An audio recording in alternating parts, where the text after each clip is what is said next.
Michael Hayes walked into the Starlight Investment Gala with his glamorous girlfriend Vanessa on his arm, smiling as investors shook his hand and congratulated him on the company he had built, the same company he once claimed his ex-wife Eleanor could never understand. But the room suddenly quieted when the doors opened, and Eleanor Hayes stepped inside wearing a deep emerald gown, calm, confident, and standing beside the powerful billionaire Julian Cross. And before Michael could even laugh it off, the host's voice echoed through the ballroom announcing that tonight's main investor, the person who now owned the largest stake in Michael's company, was Eleanor Hayes, and Michael's smile froze as the entire room turned to stare at him. The man who thought he owned the room had no idea he had already lost it.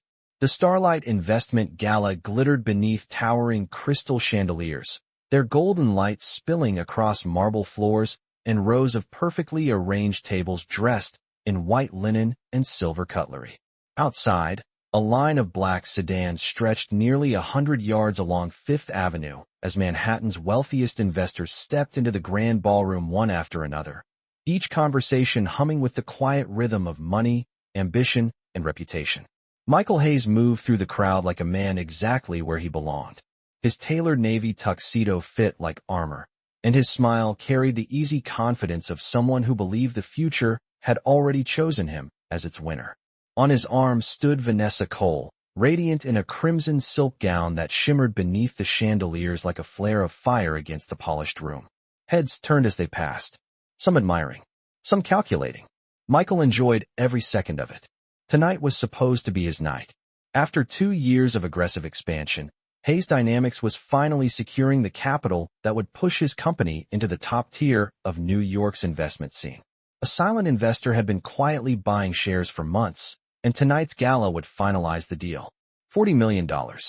That was the number floating through the conversations behind champagne glasses and polite smiles. 40 million meant influence. 40 million meant legitimacy. Vanessa leaned closer, her voice light with amusement. Everyone keeps staring at you.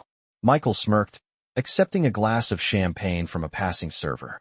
They're staring at the future, he replied, his tone smooth and effortless. A small group of venture capitalists approached, shaking his hand with firm enthusiasm. Compliments floated through the air: bold strategy, impressive growth, remarkable vision. Michael nodded graciously, though inside he was already calculating the next move, the next acquisition, the next headline. Someone asked casually about his past. The question always appeared eventually. Weren't you married before? Michael's expression didn't change. A long time ago, he said, his voice cool and dismissive. My ex-wife preferred quiet hobbies to real business. A few polite laughs followed. Vanessa tilted her head with playful curiosity. What was her name again? Michael swirled the champagne slowly, watching the bubbles rise. Eleanor, he said. But she never understood this world. He gestured around the ballroom, the towering chandeliers, the tailored suits, the conversations worth millions. Some people just aren't built for it. Across the room, the massive oak doors opened with a soft echo that rippled across the marble hall. At first, hardly anyone noticed. Conversations continued. Glasses clinked. The band played a soft jazz melody near the stage. But then a few heads turned. Then a few more. The quiet shift moved through the crowd like a breeze passing across water. Michael didn't see it yet. He was still speaking with an investor, explaining projected returns and market positioning. But the investor's attention drifted. His eyes moved past Michael's shoulder. Then another guest stopped mid-sentence. Someone near the entrance whispered a name under their breath. And slowly, the conversations began to fade. Because standing beneath the chandelier light at the entrance of the gala was a woman Michael Hayes believed had disappeared from his life forever. Eleanor Hayes had just walked into the room. Eleanor Hayes did not rush when she stepped into the ballroom. She walked with the calm certainty of someone who knew exactly where she belonged, her emerald green gown catching the warm chandelier light with every quiet step. Conversations around the entrance softened, then stalled entirely as people turned to look at her. Not because she demanded attention, but because something about her presence felt different. Composed, unshaken, as though the years had not broken her the way many had assumed they would. Michael Hayes noticed the shift only when the investor standing in front of him stopped listening. The man's eyes drifted past Michael's shoulder and narrowed slightly with curiosity. Michael followed his gaze. For a moment his mind refused to connect the image with the memory. Eleanor stood nearly 30 feet away near the entrance, her posture relaxed, her expression unreadable. The last time Michael had seen her had been in a quiet courthouse hallway 2 years earlier. Back then she had worn a simple navy coat and looked like someone walking away from a life she had not been allowed to keep. The woman standing in the ballroom now looked nothing like that memory. Her shoulders were straight, her steps measured, her gaze steady as it moved across the room. Michael felt the smallest tightening in his chest. Vanessa noticed his reaction immediately. She followed his line of sight and raised one perfectly shaped eyebrow. "Is that her?" she asked quietly. Michael took a slow sip of champagne before answering, though the taste had suddenly gone flat. "Yes," he said. Vanessa studied Eleanor with a polite but unmistakable hint of amusement. "She cleans up well," she said lightly. Michael forced a small laugh. "It is a gala," he replied. "Even guests try to look impressive." But something else caught his attention before he could dismiss the moment. Eleanor was not alone. Standing beside her was a tall man with silver at his temples and the quiet confidence of someone accustomed to commanding rooms far larger than this one. Michael recognized him immediately. Julian Cross, founder of Cross Atlantic Capital, one of the most respected private investors in the United States. A man whose decisions moved markets across the country. Michael's grip tightened slightly around his glass. Vanessa leaned closer again. "Interesting company your ex-wife keeps," she murmured. Michael watched as two executives from a technology firm approached Eleanor and Julian near the entrance. Their conversation looked relaxed, almost friendly. One of the executives laughed at something Eleanor said, nodding with genuine interest. Michael frowned. The image did not match the story he had told himself for 2 years.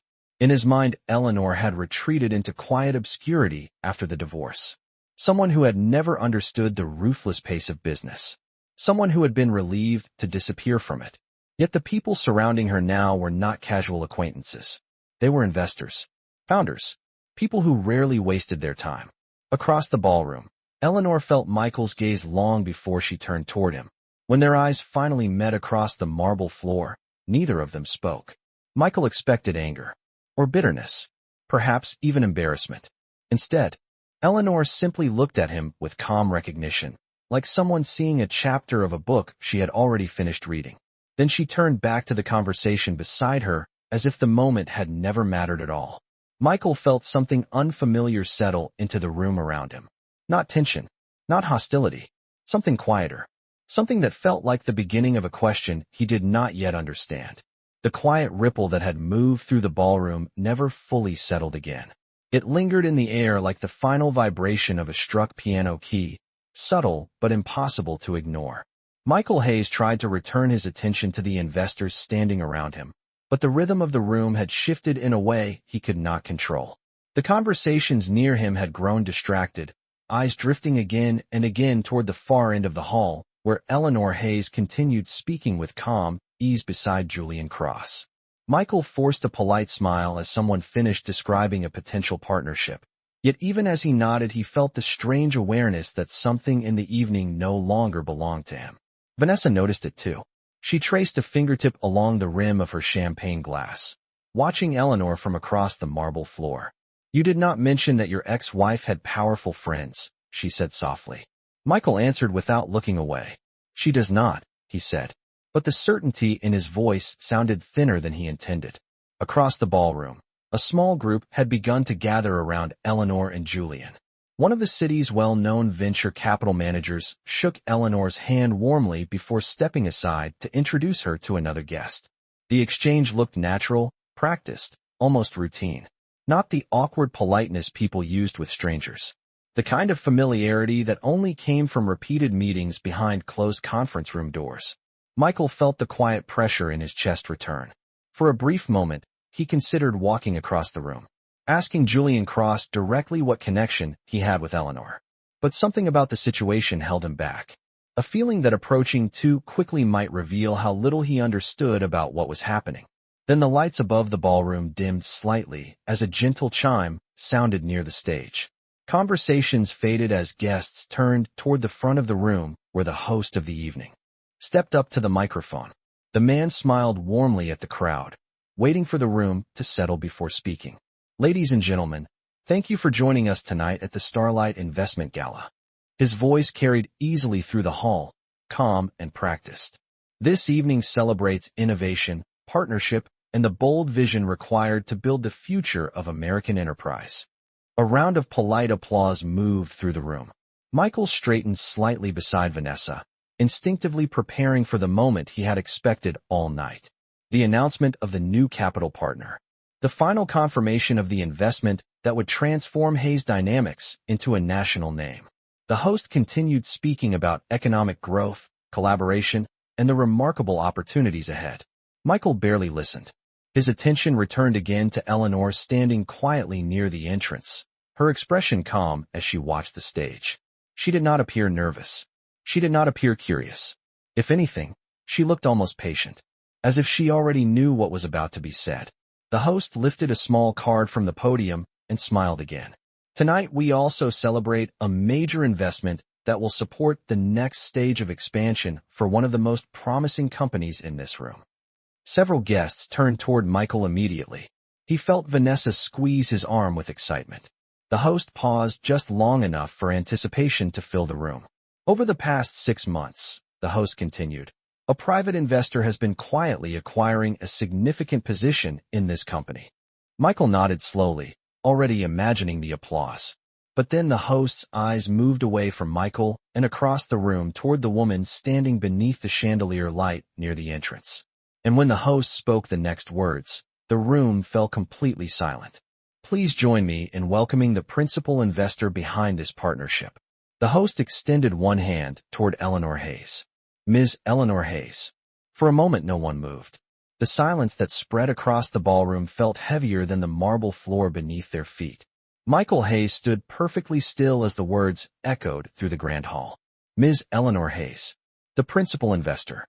The sentence repeated in his mind, as if his brain refused to accept the order of the words.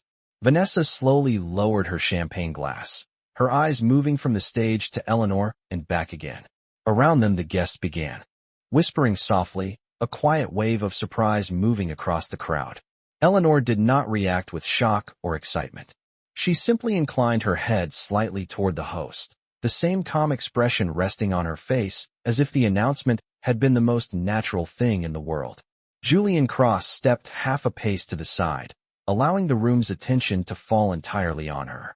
Under the chandelier light, the emerald fabric of her gown reflected a soft green glow against the polished marble floor as she began walking toward the stage.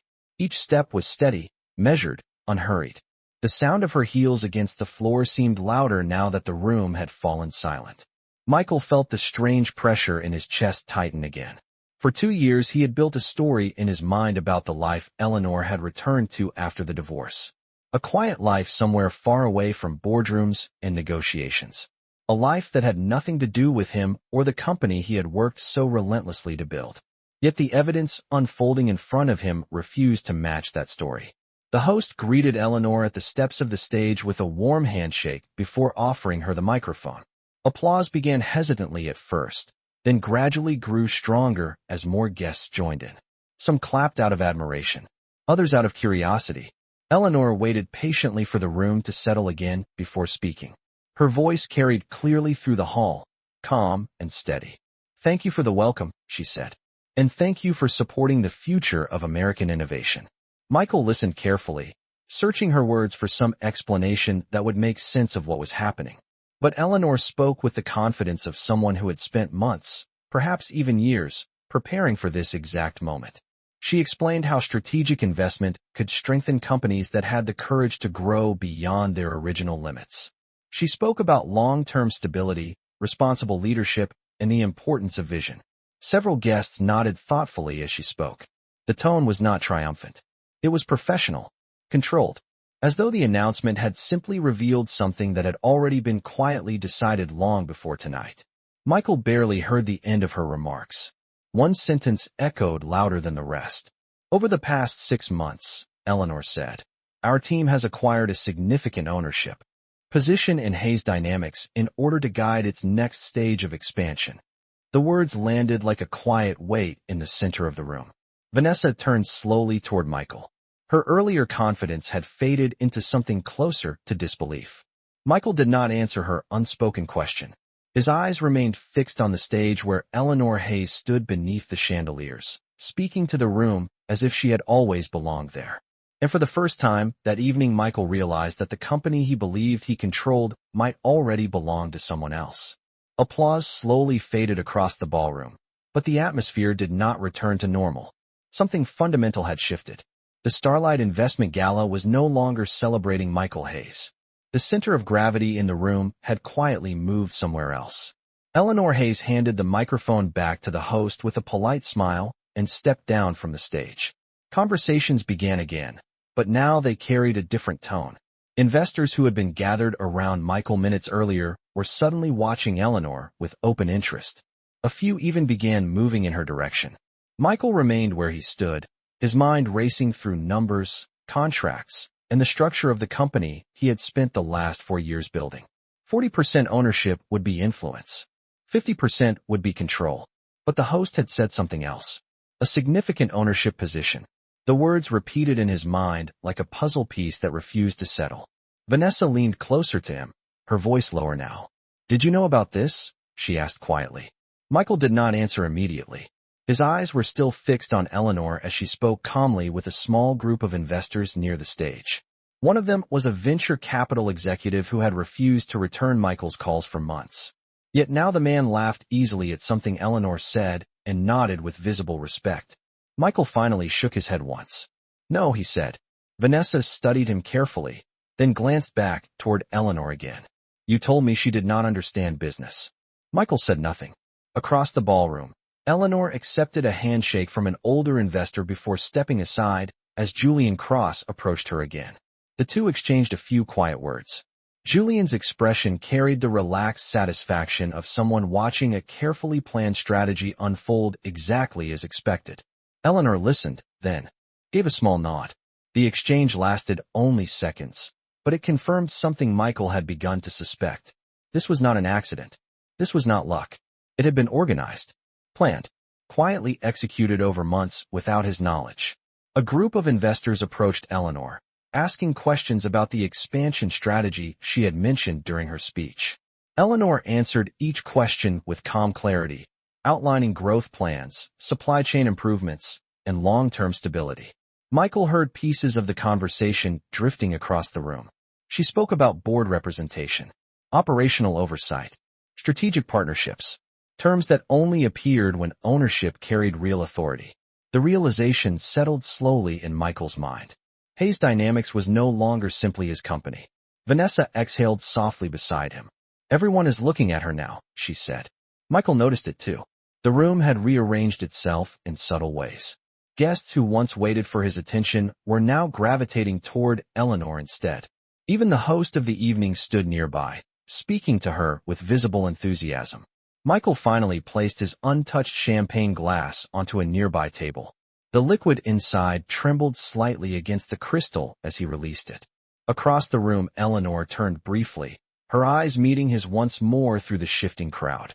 There was no triumph in her expression, no bitterness, only a quiet steadiness that made the moment feel even more unsettling. For years, Michael had believed he understood every variable in the business world around him. Markets could shift, competitors could appear, investors could withdraw. But he had always believed he knew exactly where Eleanor Hayes belonged in the story of his life. Standing across the ballroom now, speaking with investors who once answered only to him, Eleanor had quietly rewritten that story without asking his permission. Michael Hayes had built his reputation on reading rooms faster than anyone else. Boardrooms, negotiation tables, investor meetings that stretched late into the night. He always knew who held the advantage and who was pretending to. But tonight the room felt unfamiliar. The rules had changed without warning. Across the ballroom, Eleanor Hayes continued speaking with a small circle of investors, while servers moved quietly between groups carrying trays of champagne and sparkling water. The low jazz music from the stage returned, but the conversations around it carried a sharper edge now. Strategy, ownership, influence, words that had always belonged to Michael's world. Vanessa shifted. Slightly beside him, studying the movement of people across the hall. "They are lining up to talk to her," she said quietly. Michael noticed the same thing. A managing partner from a Chicago investment firm approached Eleanor with visible enthusiasm. Moments later, a technology entrepreneur joined the conversation. Each greeting was respectful. Each handshake lingered just long enough to signal interest. Eleanor listened carefully, answering questions with the calm precision of someone who understood exactly how much information to reveal and how much to keep for later negotiations. Michael felt the tension return to his shoulders. "How much of the company does she own?" Vanessa asked. Michael exhaled slowly. "I do not know yet." That answer unsettled him more than anything else. For years he had tracked every share of Hayes Dynamics with obsessive precision. Every investment round, every transfer, every private acquisition. Yet somehow Eleanor had built a position large enough to command the entire room without his knowledge. The realization felt like discovering a hidden door in a house he thought he had designed himself. Across the ballroom, Eleanor finished another conversation and stepped aside for a moment near the tall windows that overlooked the glowing skyline of Manhattan. The city lights stretched for miles beyond the glass, reflecting faintly against the polished marble floor. Julian Cross joined her again, speaking quietly while glancing towards several investors across the room. Eleanor listened, then nodded once. The exchange lasted only seconds before Julian drifted away to greet another guest. Michael watched the interaction carefully. Cross Atlantic Capital had been known for decades as one of the most disciplined investment groups in the United States. Julian Cross rarely attached his name to projects without months of analysis. If he stood beside Eleanor tonight, it meant something larger was unfolding behind the scenes. Vanessa folded her arms loosely. "You should talk to her," she said. Michael hesitated. The idea seemed obvious. Yet the hesitation came from somewhere deeper than strategy. The last time he had spoken to Eleanor had been during the final week of their divorce settlement. Back then she had listened quietly while attorneys discussed the division of assets. She had signed the papers without argument and walked away with a calm expression that Michael had interpreted as resignation. Standing across the ballroom now, she looked like someone who had never been defeated at all. A group of guests. Near Michael continued whispering about the announcement from the stage. Words drifted through the air. Majority position. Board authority. Expansion oversight. Michael felt the weight of those possibilities settle in his mind. If Eleanor controlled enough shares, she could influence every major decision the company made from this point forward. Vanessa glanced at him again. "Everyone here thinks she is the one running the future of Hayes Dynamics now," she said softly. Michael straightened his jacket slowly, his eyes still fixed across the ballroom, where Eleanor Hayes stood beneath the chandelier light. Calm, composed, and completely certain of her place in a world he once believed she could never understand. Michael Hayes remained still for several seconds after Vanessa spoke, the words settling into the quiet pressure already building in his chest. "Everyone here thinks she is the one running the future of Hayes Dynamics now." The sentence echoed in his mind as he looked across the ballroom again. Eleanor Hayes stood near the tall windows overlooking Manhattan, the city lights stretching across the dark sky behind her like a silent constellation of power and ambition. The emerald fabric of her gown reflected the warm glow of the chandeliers as she listened to another investor speaking beside her. Michael noticed something he had not expected. Eleanor was not dominating the conversation. She was listening, asking measured questions, letting the other person explain their perspective before responding. It was a different style of leadership than his own. Less aggressive, more controlled. Yet the investors around her seemed to lean closer when she spoke, as though her words carried weight beyond simple politeness. Vanessa watched the same scene with narrowed eyes. "You should go over there," she said again. "If she controls a major share of the company, ignoring her tonight will not help you tomorrow." Michael understood the logic immediately. In business, hesitation often cost opportunities. But this moment felt different from any negotiation table he had faced before, because the person standing across the ballroom was not simply an investor. She was someone who had once known every private corner of his life.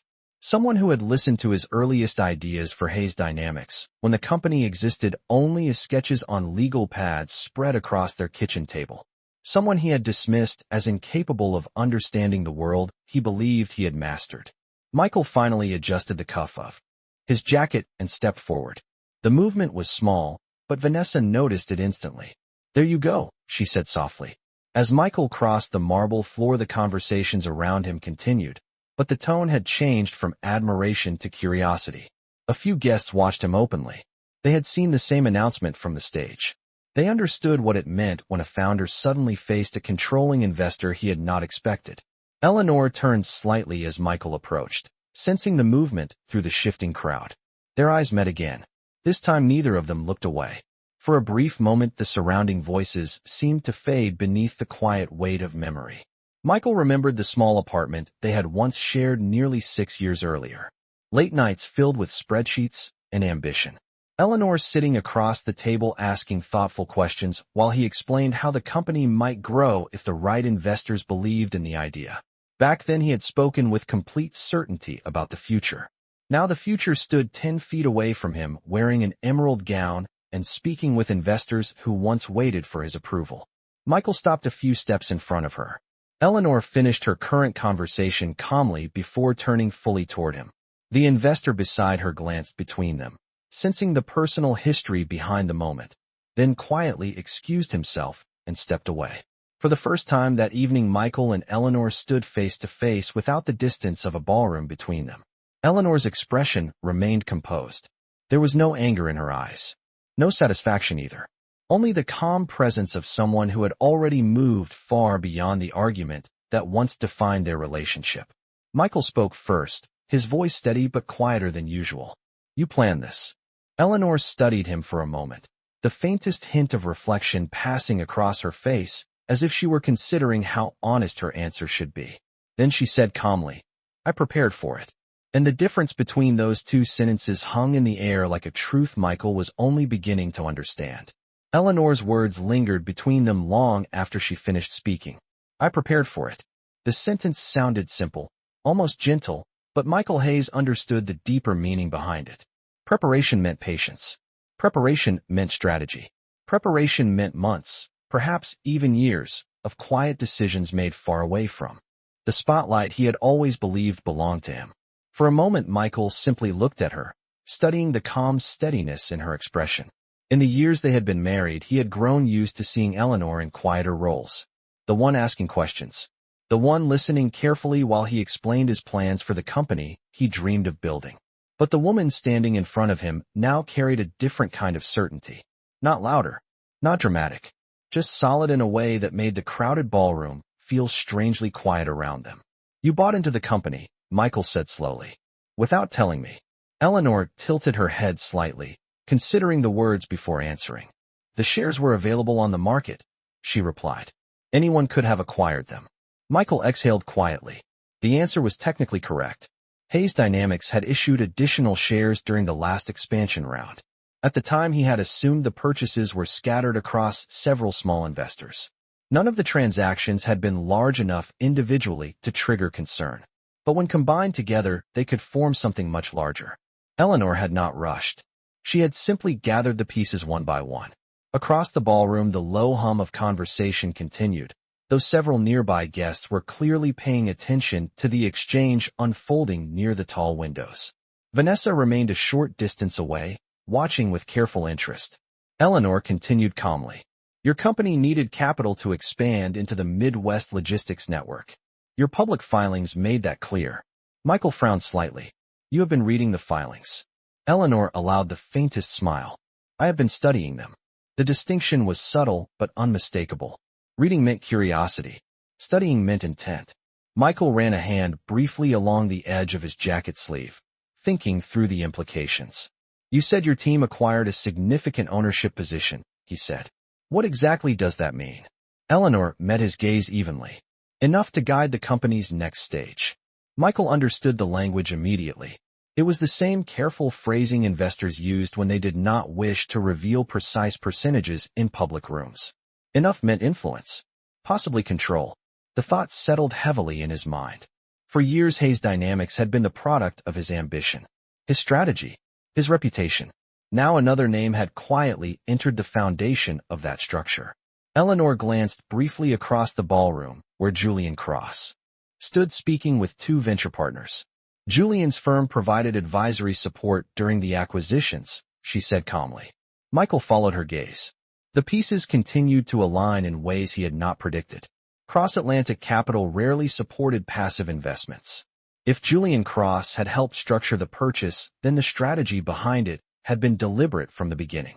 You built an investment group, Michael said slowly, beginning to understand the scale of what had happened while he was focused on expanding operations. Eleanor nodded once. Yes. The simplicity of the answer carried more weight than any explanation. For a moment, neither of them spoke. The jazz music from the stage drifted softly across the ballroom, while guests continued to move between clusters of conversation. Finally, Michael asked the question that had been forming in his mind since the announcement from the stage. Why Hayes Dynamics? Eleanor's expression remained composed, but her eyes held a quiet clarity that had not been there years earlier. Because I already understood how it worked, she said. And for the first time that evening, Michael realized that the person who might understand his company best was the one he had once believed understood it the least. Michael Hayes stood silently for several seconds after Eleanor finished speaking. Because I already understood how it worked. The sentence echoed through his mind with an unsettling clarity. For years, he had believed the most valuable advantage in business was information. Knowing the structure of a company. Knowing where its strengths and weaknesses lived beneath the surface. Yet now he realized that someone else had been quietly studying the same structure from the outside, while he had assumed she no longer cared about it at all. The noise of the gala continued around them, but the space between them felt strangely isolated from the rest of the room. Michael finally spoke again, his voice calm but heavier than before. You watched the company grow. Eleanor nodded slightly. Yes. And you waited. I observed, she replied. The difference was subtle but deliberate. Michael understood it immediately. Observing meant patience without interference. Watching meant expectation. Eleanor had not been waiting for the company to fail. She had simply allowed it to reach the moment where her involvement would matter most. Michael glanced briefly across the ballroom, where a group of investors continued discussing the announcement from the stage. Several of them were looking in Eleanor's direction with renewed curiosity. The entire room now understood that Hayes Dynamics had entered a new phase. One where ownership and leadership might no longer belong to the same person. Michael returned his attention to Eleanor. You could have approached me directly, he said. Eleanor's expression remained calm. Would you have listened? The question arrived without accusation, yet Michael felt the weight of its honesty immediately. He remembered the last year of their marriage with uncomfortable clarity. Late nights when he had been consumed by expansion plans and funding strategies. Eleanor asking thoughtful questions about risk, debt, and long-term sustainability, while he dismissed her concerns as unnecessary caution. Back then he had believed confidence was the same thing as certainty. Now he recognized the difference. Michael looked away briefly toward the skyline beyond the tall windows. The lights of Manhattan stretched endlessly into the distance. Each tower representing another company, another ambition, another story of someone who believed they controlled their future. How much influence do you actually have? He asked finally. Eleanor did not hesitate this time. Enough to ensure the company grows responsibly. The answer confirmed what Michael had already begun to suspect. She held a seat at the table where the most important decisions would now be made. Again, studying the quiet confidence in her posture beneath the chandelier light. You built all of this without telling anyone, he said slowly. Eleanor gave a small shake of her head. Not without telling anyone, she replied. Michael followed her gaze as she glanced briefly across the ballroom. Julian Cross stood near the center of the room, speaking with several senior investors. And in that moment Michael realized that the quiet alliance forming behind Eleanor Hayes might be even larger than he had imagined. Michael Hayes followed Eleanor's gaze across the ballroom, his attention settling on Julian Cross as the seasoned investor finished a quiet conversation with two partners from a logistics firm based in Chicago, loudest force in any room. But Eleanor's influence tonight had grown through something quieter. Preparation, study, patience. The same qualities she had once shown during their early years together when she asked questions about market stability and long-term planning. Back then, Michael had interpreted those questions as hesitation. Now he understood they had been something else entirely. Of several nearby guests who pretended not to notice while listening carefully, Michael finally allowed himself a slow breath. The situation was not a defeat in the traditional sense. Hayes Dynamics still existed because of the strategy he had built. But the direction of that strategy would no longer belong entirely to him, adjusted to the reality of her presence.